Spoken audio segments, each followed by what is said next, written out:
You made my son wait for food. You made my son wait. For food. The slap came hard, fast, sharp enough to crack the air in two. Juliet's head snapped sideways, her vision blurring as the sting bloomed across her cheek. She stumbled back, one hand instinctively moving to her belly, 6 months swollen, heavy with life, and the other bracing against the doorframe. Harry's mother stood in the center of the living room, hands still raised, chest heaving with indignation. Her rings had left a faint imprint just below Juliet's eye. The takeout bag lay split open on the floor, noodles spilling across the hardwood like intestines. "I'm sorry," Juliet whispered. Her voice cracked. "The traffic. You're always sorry." The older woman's voice dripped with venom. "Sorry doesn't feed my son. Sorry doesn't make you worthy of this family." Juliet's knees trembled. The baby kicked once, hard, as if protesting the violence. She opened her mouth to apologize again, to explain that the restaurant had gotten the order wrong, that she'd driven as fast as she could, that she was exhausted and her back ached and her feet were swollen to twice their normal size. But Harry stepped forward first. Not to her, to his mother. "Mom, you are right. She's been useless." Juliet's breath caught. She looked at him, searched his face for the man she married, for the person who once called her beautiful, who promised her safety after so many years of having none. But his eyes were flat, cold. Somewhere along the way, he'd stopped seeing her at all. "Harry." "Shut up." He didn't yell. That would have required emotion. This was worse, mechanical, rehearsed. "You embarrassed her. You embarrassed me." He moved toward her. Juliet pressed herself against the wall, heart hammering, confused, terrified in a way she couldn't name. This wasn't her husband.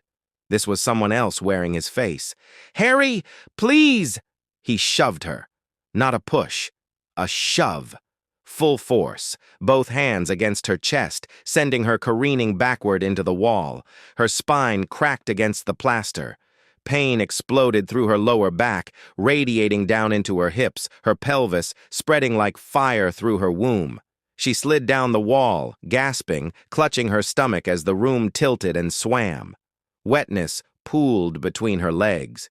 At first, she thought she'd peed herself. Then she saw the color. Red. Dark, unstoppable red, soaking through her jeans, spreading across the floor. "No," she whispered. "No, no, no." Harry's mother made a disgusted sound. "Clean that up before it stains." Juliet looked up at Harry. He was staring at his phone. He didn't look at her, didn't move, didn't call for help. She screamed. By the time the ambulance arrived, the baby was already gone. The nurses told her it was a girl. Harry never came to the hospital. That was 8 months ago. And Juliet learned something that night. Something sharp and cold and clarifying. Survival wasn't about love. It was about leverage. And she was about to teach Harry exactly what that meant. Because the girl who lost everything that night, she didn't die on that hospital floor. She went underground. And she came back someone else entirely. But before we get to the reckoning, you need to understand how Juliet ended up on that floor in the first place. Because this story, it starts long before Harry. It starts with a girl who had nothing. And everything that happened after was just her trying not to be that girl ever again. Drop a comment if you've ever trusted the wrong person with your future. Let's talk about it. Juliet was 18 when her parents died. Not in some tragic, cinematic way that people write movies about. No drunk driver, no plane crash, no heroic final words. Her father had a heart attack at 52 while replacing a transmission in someone's garage. Her mother followed 6 weeks later, a stroke in the middle of the night, silent and efficient. The funeral was small. Juliet stood alone at the grave, wind whipping her hair across her face, staring at 2 cheap caskets that she'd gone into debt to afford. There was no inheritance, no life insurance, just medical bills, credit card debt, and a rental apartment she couldn't keep. She was alone in a way most people never understand. No grandparents, no siblings, no godparents or family friends swooping in with sympathy casseroles and financial advice. Just silence and bills, and the slow, creeping realization that the world didn't care if she lived or died. She dropped out of community college 3 weeks later. There was no choice, tuition or rent, food or textbooks. She chose survival, the same way she'd choose it every day for the next 6 years. DoorDash became her lifeblood. She drove 12, sometimes 14 hours a day, racing across Los Angeles in her dying Honda Civic, delivering pad thai to studio executives and burritos to tech bros who tipped $2 on $40 orders. Her hands cramped around the steering wheel, her lower back seized up. She peed in bottles because stopping meant losing money. At night, she taught herself web design and basic coding through YouTube tutorials, hunched over a cracked laptop in a studio apartment she shared with 2 other women. She took freelance gigs off Craigslist, $50 to build a website for a dog groomer, $75 to fix someone's broken WordPress theme. It wasn't glamorous. It wasn't a tech career. It was desperation dressed up as ambition. She ate ramen. She wore thrifted clothes until they fell apart. She smiled at customers even when they were rude, even when they complained, even when they made her wait outside in the rain while they took their time answering the door. She survived. That's all. Just survived. And then one night, at a community tech mixer she almost didn't attend because she couldn't afford the $10 entry fee, she met Harry. He was handsome in that clean, effortless way that only money can buy. Tailored shirt, good haircut, teeth so white they looked fake. He worked in project management at a mid-sized firm downtown, made decent money, and spoke with the kind of confidence that comes from never having to worry about rent. He smiled at her, asked her name, listened when she talked. For the first time in years, Juliet felt seen. "You're impressive," he said, leaning against the bar, eyes warm and genuine. "Seriously? Most people would have given up by now." Juliet laughed, uncomfortable with the praise. "I didn't have a choice. That's what makes it impressive." He asked for her number. She gave it.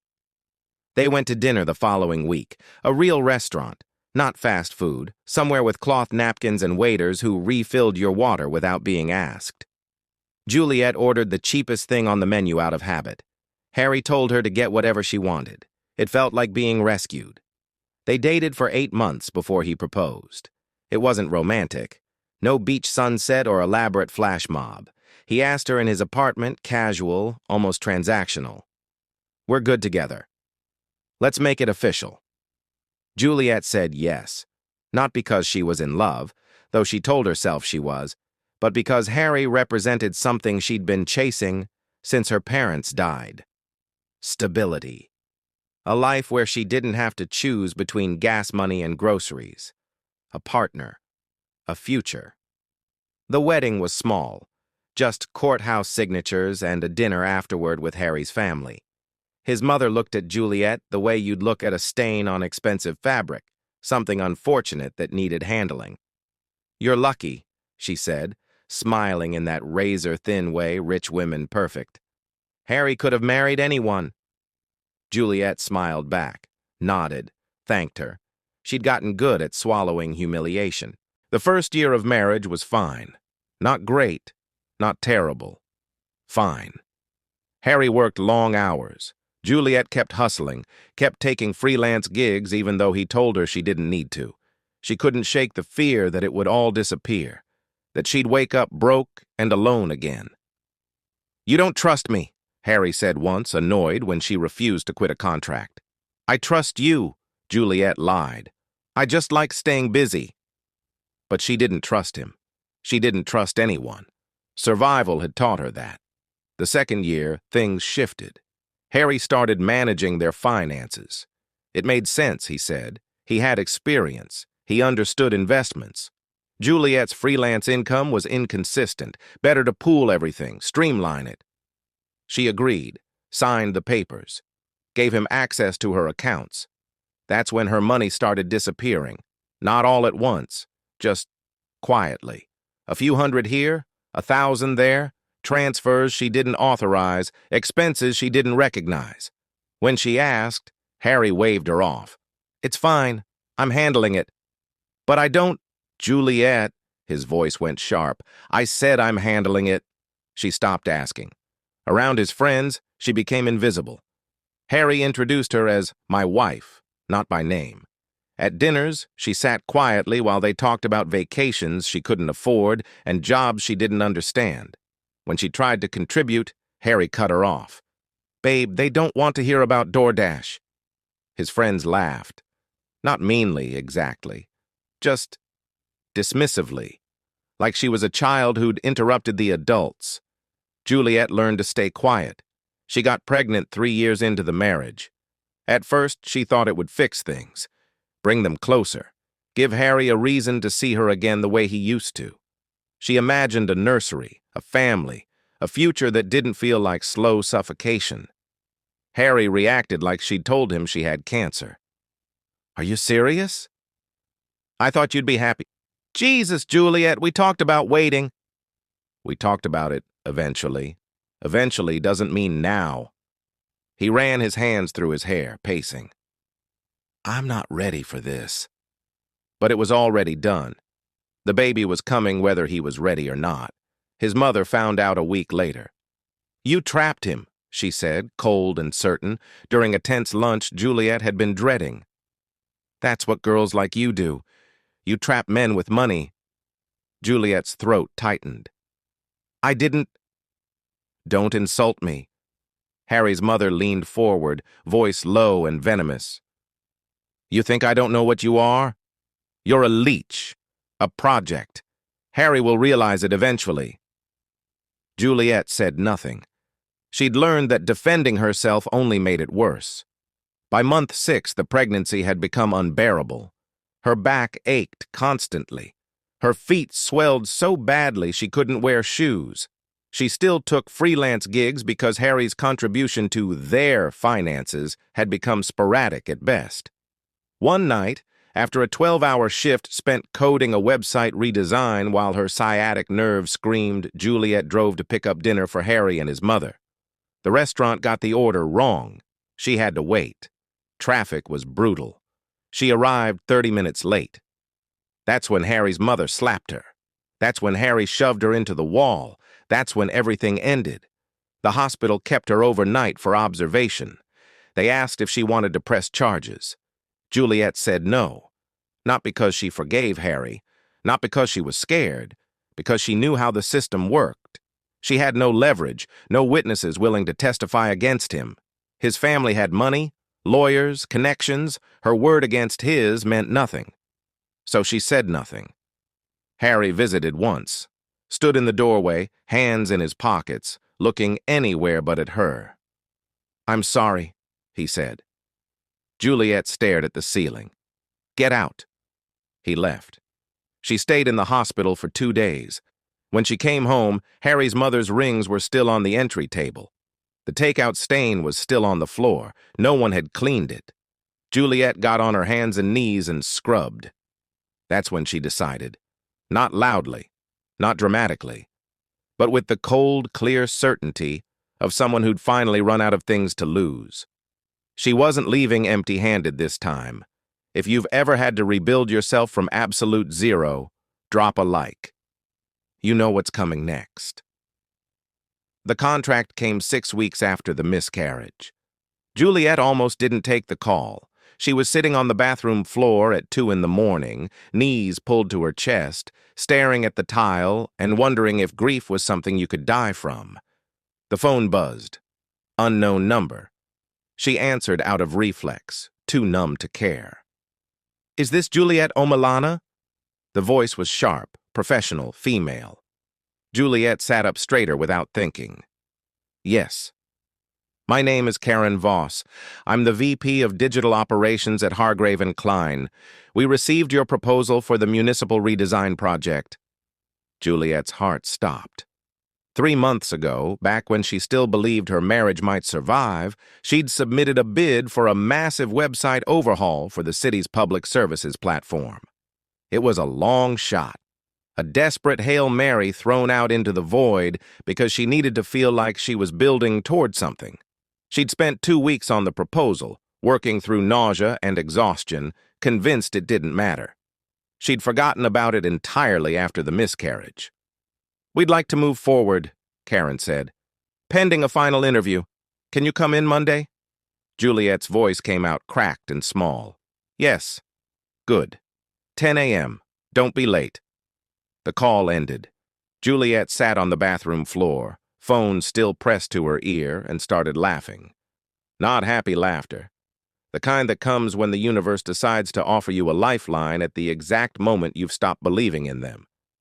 She didn't tell Harry. That was the first decision, the first tiny act of rebellion. For years, she'd told him everything, every gig, every dollar, every plan. He'd controlled it all, managed it, diminished it. Not this time. She went to the interview alone, wore the one blazer she owned that still fit, the one she'd thrifted 4 years ago and kept for emergencies. Her hands shook as she walked into the downtown high-rise, past the marble lobby and security desk, into an elevator that smelled like expensive cologne and ambition. The conference room was all glass and steel. Karen Voss was exactly what Juliet expected. 40-something, power suit, the kind of competence that radiated before she even spoke. "Walk me through your approach," Karen said. No preamble, no small talk. Juliet did. She talked about user interface design, accessibility compliance, mobile optimization. She showed mock-ups she'd built late at night while Harry slept, while she bled, while she tried not to think about the daughter she'd never meet. Karen listened, took notes, asked sharp, probing questions. At the end, she leaned back in her chair and smiled, small, controlled, but real. "You're hired. Contract starts in 2 weeks, 6-month project, potential for extension. Payment structure will be wired in installments. We'll send the paperwork tonight." Juliet barely remembered leaving the building. She sat in her car in the parking garage for 20 minutes, staring at the steering wheel, trying to process what had just happened. This wasn't freelance scraps. This was real money, career-building money, the kind of contract that could change everything. She drove home in silence, mind racing. Harry was on the couch when she walked in, scrolling through his phone, barely looking up. "Where were you?" "Doctor's appointment." He grunted, went back to his phone. Juliet walked past him into the bedroom and closed the door. That night, she opened a new bank account, one Harry didn't know about, one he couldn't access. When the first contract payment hit a week later, she transferred it immediately. Every dollar. She didn't quit DoorDash, didn't change her routine, kept living like she was broke, kept driving, kept scraping by. Harry noticed nothing.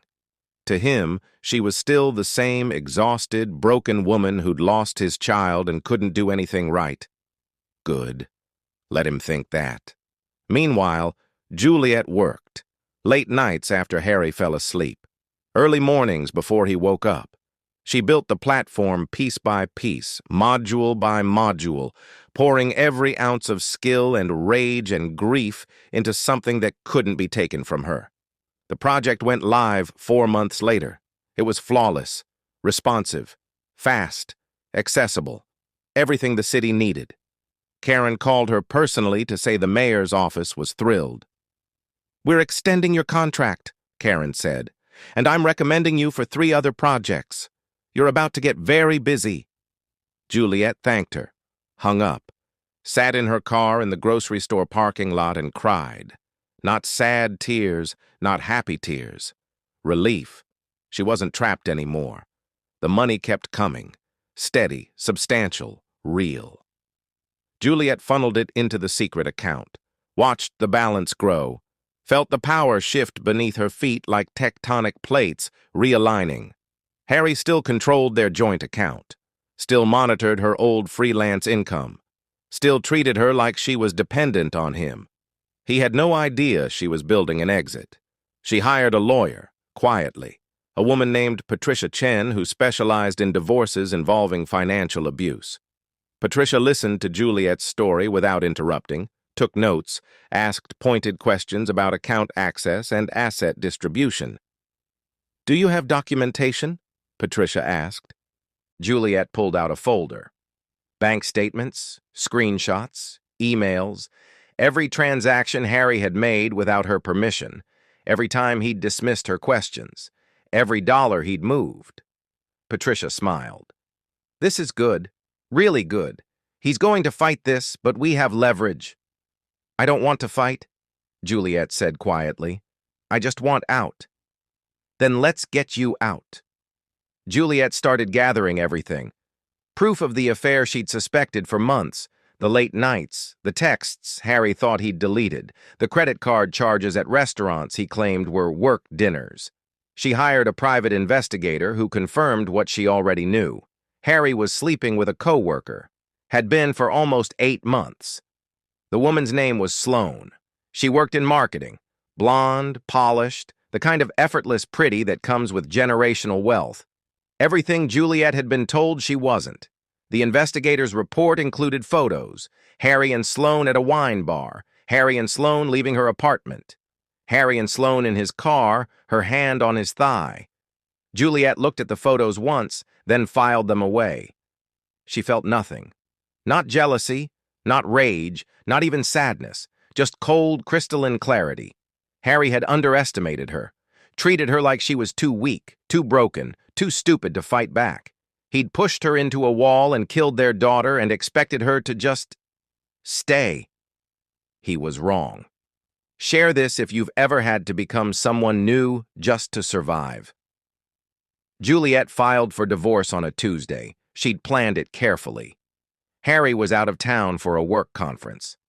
She served the papers through Patricia's office, ensured everything was airtight, and then she packed. Not everything.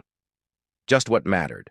Clothes, laptop, documents, the few things she'd brought into the marriage that were undeniably hers. She loaded them into her car in under an hour. The apartment felt lighter as she moved through it, like she was shedding weight she hadn't realized she'd been carrying. She left her keys on the counter, didn't leave a note, didn't owe him an explanation. She moved into a small, furnished rental across town. Nothing fancy, but it was hers. The door locked, the walls were quiet. No one could touch her there. Harry called 67 times in the first 3 days. Juliet didn't answer. He showed up at her old DoorDash pickup spots, texted, emailed, left voicemails that ranged from confused to angry to pleading. "Juliet, what the hell is going on? You're being insane. Call me back. We can fix this. Just talk to me." She blocked his number. Patricia handled everything. The divorce moved fast. Harry tried to delay, tried to negotiate, tried to claim Juliet was acting irrationally because of the miscarriage. Patricia shut it down with surgical precision. "Your client committed adultery during the marriage," Patricia said during the first mediation. "We have documentation, photos. We also have evidence of financial misconduct, unauthorized transfers, hidden expenses. If you'd like to take this to court, we're prepared. But I don't think your client wants his employer finding out he's been sleeping with a coworker while married." Harry's lawyer went pale. Harry sat across the table, jaw tight, staring at Juliet like she was a stranger. She stared back, said nothing. The settlement came fast. Juliet walked away with 60% of their joint assets. The money she'd earned, the money he'd stolen, and a significant portion of what he'd thought was his. The judge sided with her on almost everything. Harry kept the apartment. Juliet kept her future. But the real blow came 2 weeks later. Harry's company found out about the affair. Not from Juliet. She didn't have to say a word. Someone in HR had flagged the relationship months ago, and once the divorce proceedings made it semi-public, the company's ethics board launched an investigation. Sloane was transferred. Harry was fired. Juliet found out through a mutual acquaintance who thought she'd want to know. She didn't feel triumphant, didn't feel vindicated. She felt free. Harry tried to reach her one last time, sent an email from a new address she hadn't blocked yet. "You destroyed my life. I hope you're happy."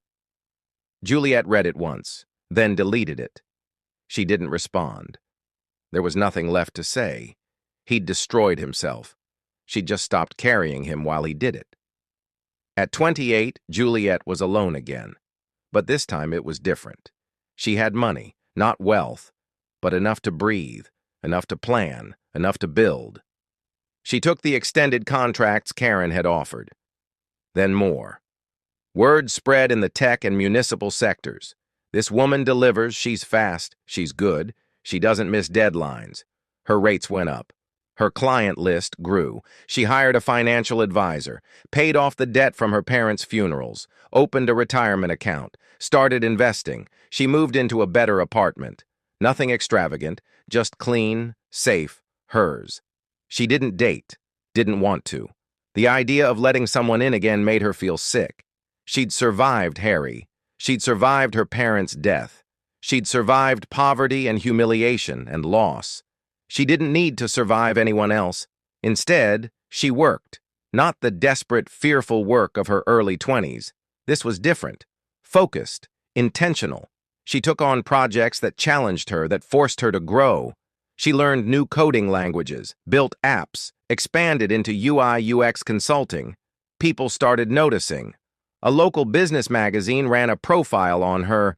Rising freelancer transforms city's digital infrastructure. They called her a self-made success story. Juliet read the article once and felt nothing. She knew the truth. She wasn't self-made. She was survival-made. There was a difference, but it didn't matter. The profile brought more clients, bigger contracts, national attention. A tech conference in Austin invited her to speak. Juliet almost said no. Public speaking terrified her. But Patricia, who'd become something close to a friend, pushed her. "You have a story," Patricia said. "People need to hear it." Juliet went. She stood on a stage in front of 300 people and talked about resilience, about rebuilding, about the unglamorous, brutal work of clawing your way out of nothing. She didn't mention Harry by name. Didn't need to. The applause was deafening. Afterward, a woman approached her. Late 50s, sharp eyes, expensive suit. "I run a non-profit that helps women leaving abusive relationships," the woman said. "We offer legal aid, job training, housing assistance. I'd love to talk to you about consulting on our digital presence." Juliet took her card. The project turned into something bigger. Juliet built the nonprofit a full platform, resources, intake forms, crisis hotlines, job boards. She did it pro bono. When they tried to pay her, she refused. "Just help other women," she said. They did. The nonprofit's reach tripled in 6 months. Women across the state started using the platform. Then women in other states. Juliet's name got attached to the project. Media outlets picked it up. Tech consultant builds lifeline for abuse survivors. From tragedy to triumph, how one woman's pain became purpose. Juliet hated the headlines, hated being framed as some kind of martyr or saint. She wasn't special. She just refused to stay down. But the attention brought opportunities. A TED Talk invitation. A book deal offer she turned down. Speaking engagements that paid more than she used to make in 6 months. By 30, Juliet had built a small consulting firm, 3 employees, modest office space, steady revenue, nothing flashy, nothing excessive, just stable. And for the first time in her life, stability didn't feel like a cage. It felt like peace. She still worked hard, still drove herself, but now it was on her terms. She chose her clients, chose her projects, chose when to say no. No one could take that from her. She ran into Harry once, by accident. It was at a coffee shop in Silver Lake, 3 years after the divorce. Juliet was waiting for her latte, scrolling through emails, when she heard his voice. "Juliet?" She looked up. He'd aged badly. Thinner, tired, the polished edges worn down. He looked like someone who'd been struggling. Good. Harry, her voice was neutral, not cold, not warm, just factual. I didn't know you were still in L.A. I am. Awkward silence. He shifted his weight, hands in his pockets. I heard you're doing well, he said. The business and everything. I am. That's good. Juliet said nothing. Harry cleared his throat. Look, I know things ended badly. They didn't end badly, Juliet interrupted, voice calm. They ended exactly how they needed to. His face tightened. I made mistakes. You did. I'm sorry, I wasn't in a good place. Harry. Juliet met his eyes. I don't need your apology. I don't need anything from you. We're done. We were done a long time ago. He stared at her, something like desperation flickering across his face. Can we just talk? Get coffee? No. The barista called her name. Juliet took her latte, turned, and walked out. She didn't look back. She didn't need to. In the car, she sat for a moment, hands on the steering wheel, and realized something. She felt nothing. Not anger, not satisfaction, not even pity, just indifference. Harry was a chapter she'd closed, a lesson she'd learned. He didn't live in her head anymore. She started the car and drove away. By 32, Juliet had been featured on 2 national morning shows. Not because she was famous, not because she'd written a book or launched a viral app, but because her story had resonated. The nonprofit platform had helped over 10,000 women. Her consulting firm had expanded into 4 states. She'd built something real. The morning show hosts asked the same questions everyone asked. How did you do it? What kept you going? Do you have any regrets? Juliet answered honestly. She talked about the nights she cried on the bathroom floor, the months she survived on ramen, the miscarriage, the divorce, the slow, unglamorous grind of rebuilding. I didn't do anything special, she said, looking directly into the camera. I just refused to let someone else's cruelty define the rest of my life. The clip went viral. Millions of views, thousands of comments. Women reached out, told her their stories, thanked her for speaking up, asked for advice. Juliet responded to as many as she could, not with platitudes, not with motivational quotes, just with honesty. It's going to hurt. It's going to take longer than you want, but you will survive. And one day you'll realize you're not just surviving anymore. You're living. At 34, Juliet bought a house, small, 3 bedrooms, backyard, quiet neighborhood, nothing extravagant, but it was hers, fully paid off, no mortgage, no landlord, no one who could take it from her. She stood in the empty living room the day she got the keys, sunlight streaming through the windows, and felt something she hadn't felt since she was 18. Hope. Not the desperate, clawing hope of survival. Not the bitter hope of revenge. Just simple, quiet hope for the future. She didn't fill the house with expensive furniture, didn't rush to decorate. She took her time, chose pieces that felt right, built a home instead of just a space.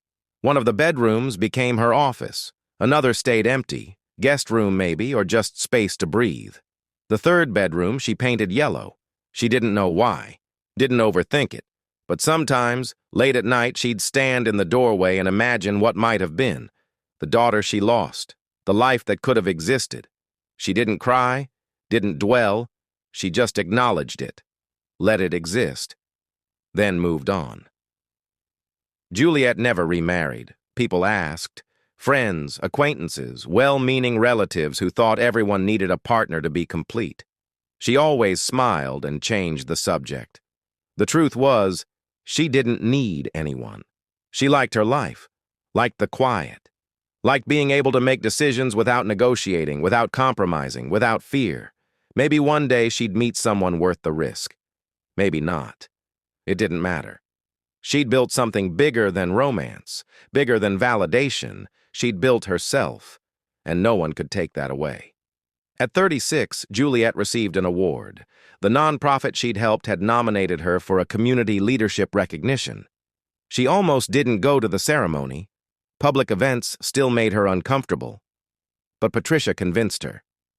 "You've earned this," Patricia said. "Let people celebrate you." So Juliet went. She sat in a ballroom full of people she didn't know, wearing a dress she'd bought specifically for the occasion, feeling out of place and awkward. When they called her name, she walked to the stage on shaking legs.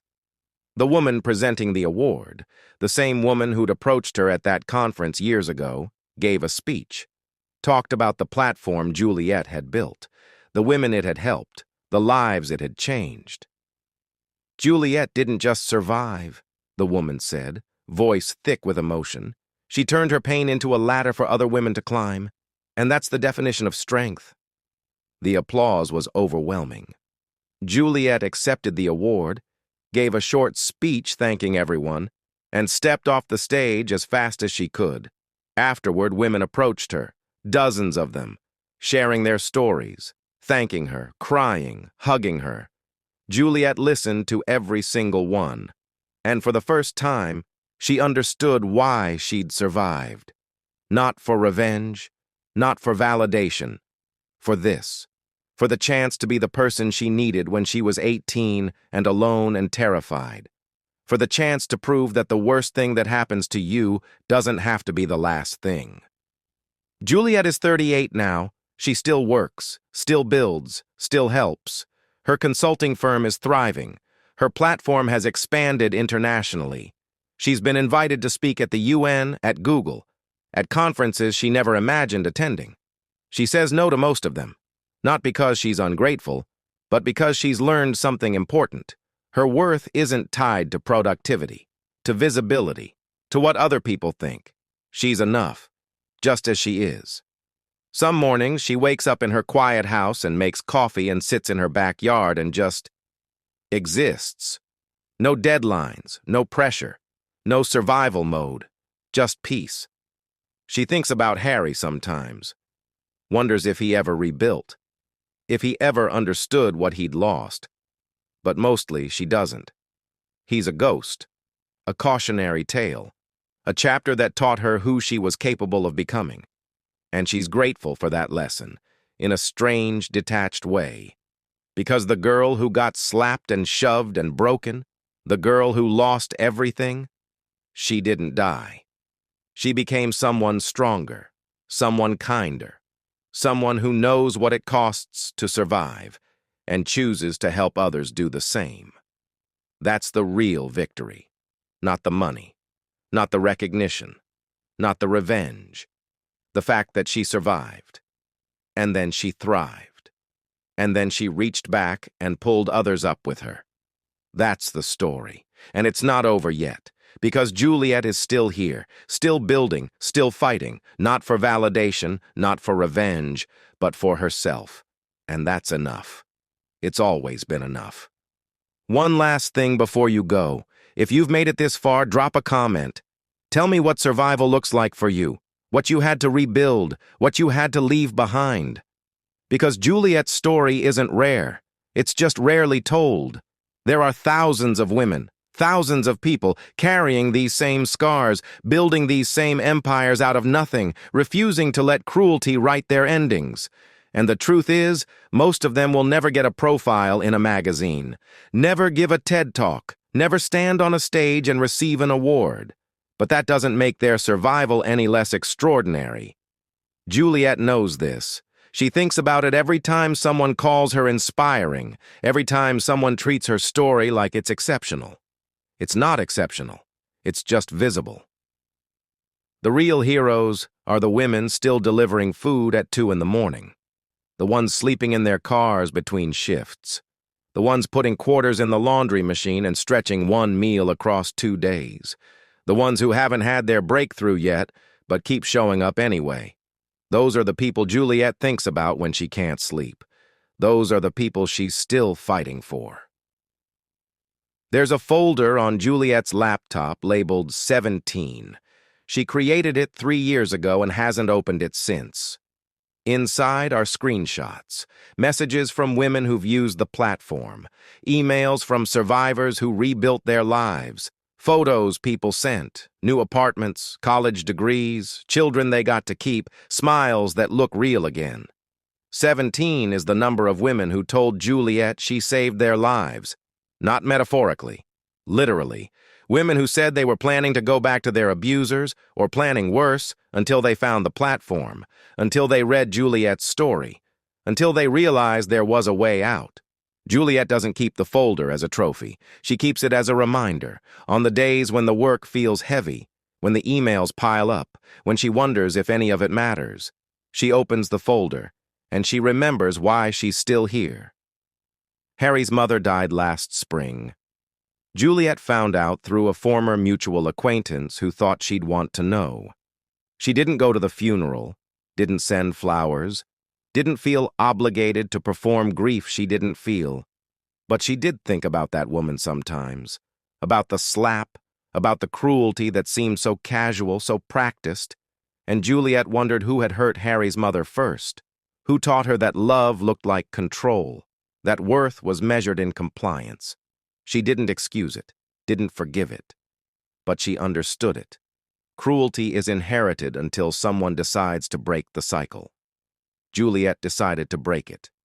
That's the part of the story no one talks about, the choice not to pass the pain forward, to absorb it instead, to let it end with you.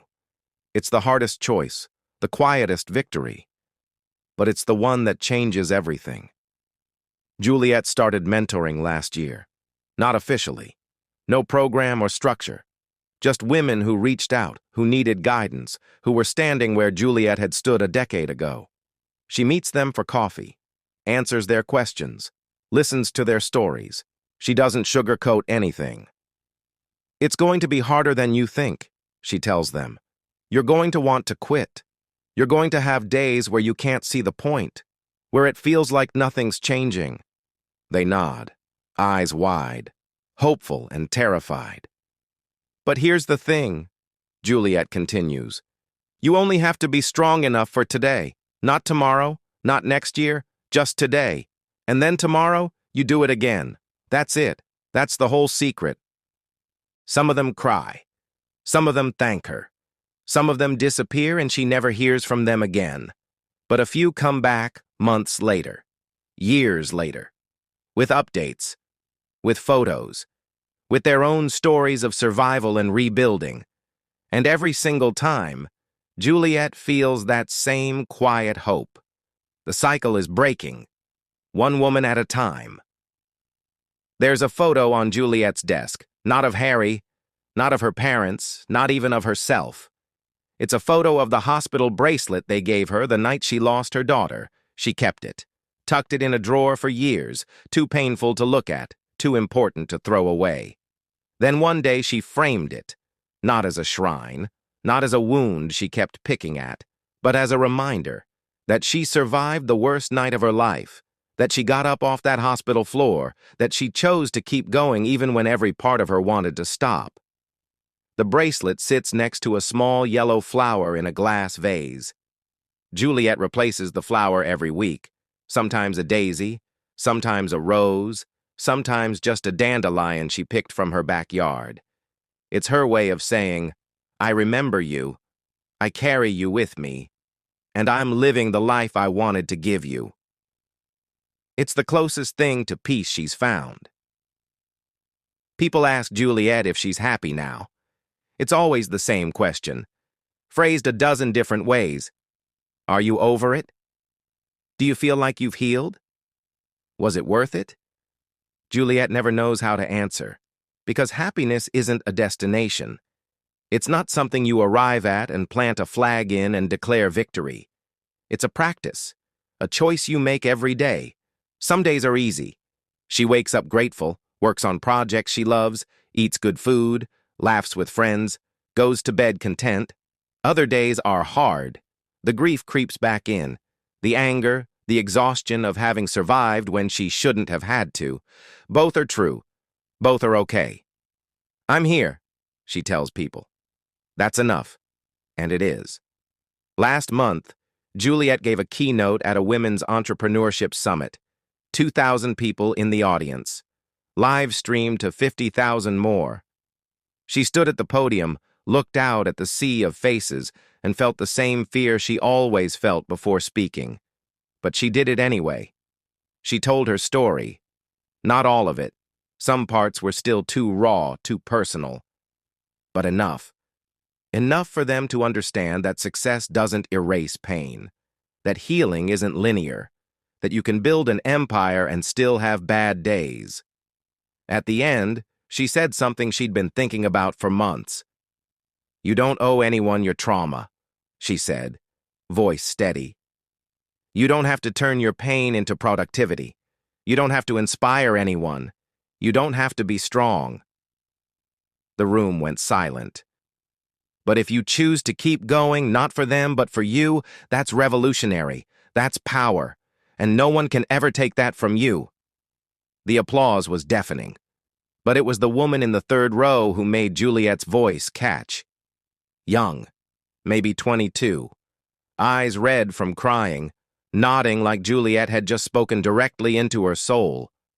Juliet saw herself in that woman, and she knew, whatever happened next, whatever battles that woman had to fight, she'd survive, because she'd heard someone say it was possible.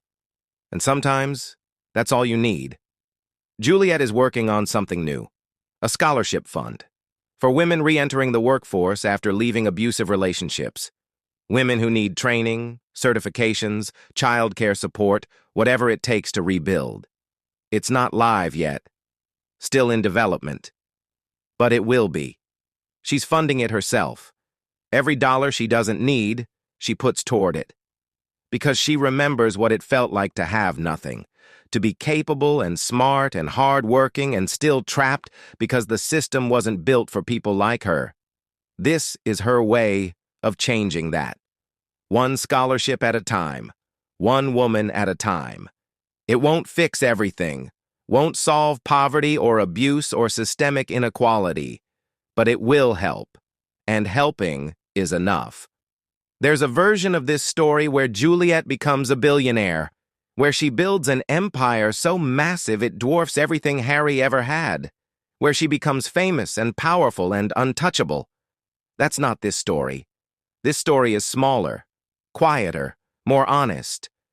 Juliet is comfortable, successful, respected. But she's not a mogul. She's not a celebrity. She's just a woman who survived, who built something meaningful, who decided that the worst thing that happened to her wouldn't be the last thing. And honestly, that's more impressive than any billion-dollar exit. Because the world is full of people who get lucky, who inherit wealth, who stumble into success, but the people who crawl out of hell with nothing but their own willpower, who rebuild from scratch again and again without guarantees or safety nets, those are the real success stories. Juliet knows that, and she's proud of it. On her 39th birthday, Juliet throws herself a party. Not a big one, just close friends. Patricia, Karen from the contract that changed everything, a few of the women she mentors, her small team from the consulting firm. They gather in her backyard, string lights overhead, good food, better wine. Someone asks her to make a speech. Juliet laughs, embarrassed, but stands. "I'm not good at this," she says, glass in hand. "But I just want to say thank you for being here, for believing in me when I didn't believe in myself, for reminding me that family isn't just blood, it's the people who show up." She pauses, looks around at the faces, women who'd fought their own battles, survived their own hells, built their own futures. "We're all still here," she says quietly. "And that's worth celebrating." They raise their glasses.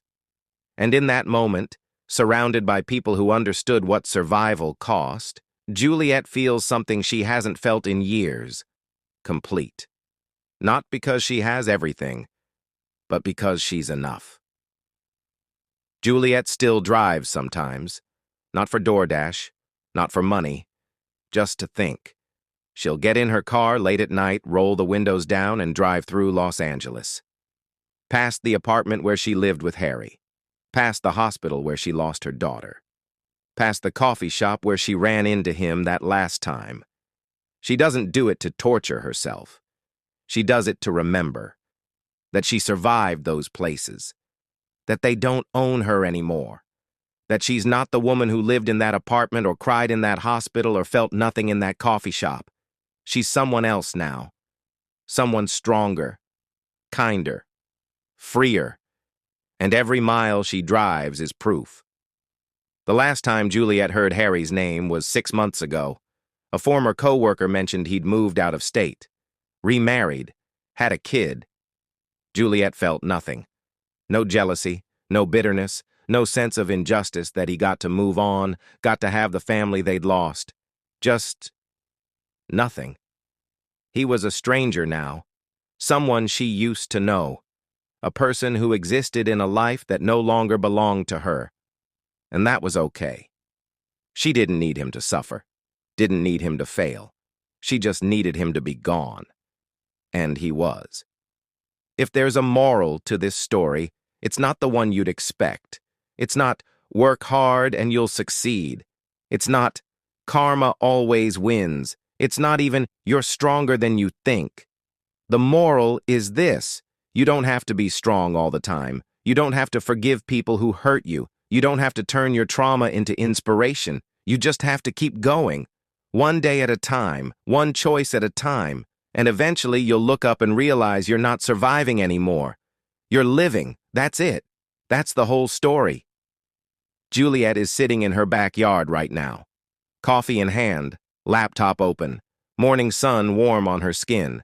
She's working on a proposal for a new client, responding to emails from women who need help, planning the scholarship fund launch. She's busy, fulfilled, content.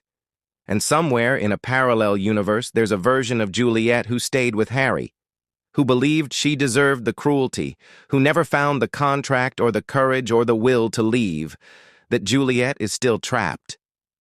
But this Juliet, she's free, and every single day, she chooses that freedom, over comfort, over fear, over the temptation to play small. She chooses herself. And that choice? That's the revolution. So here's my question for you, the one watching this, the one who made it all the way to the end.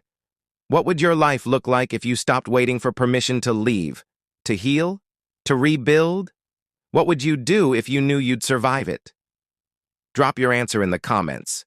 Be honest, be raw, because your story matters just as much as Juliet's. And someone out there needs to hear it. Someone needs to know they're not alone, that survival is possible, that the worst day of your life doesn't have to define every day after. So tell your story, or if you're not ready yet, just tell me this: you're still here, and that's enough. It's always been enough. If you learned anything from this story, comment what you learned and where you are watching from. Share it with someone who needs to hear it. And remember, your ending isn't written yet. You get to decide how this story ends. Make it count. So let us build something here, a collection of people who appreciate stories like this. Every subscription moves us closer to 1,000 subscribers milestone. Your name on that subscriber list matters. Will you be on it when we hit the goal? Thanks for watching. See you in the next video.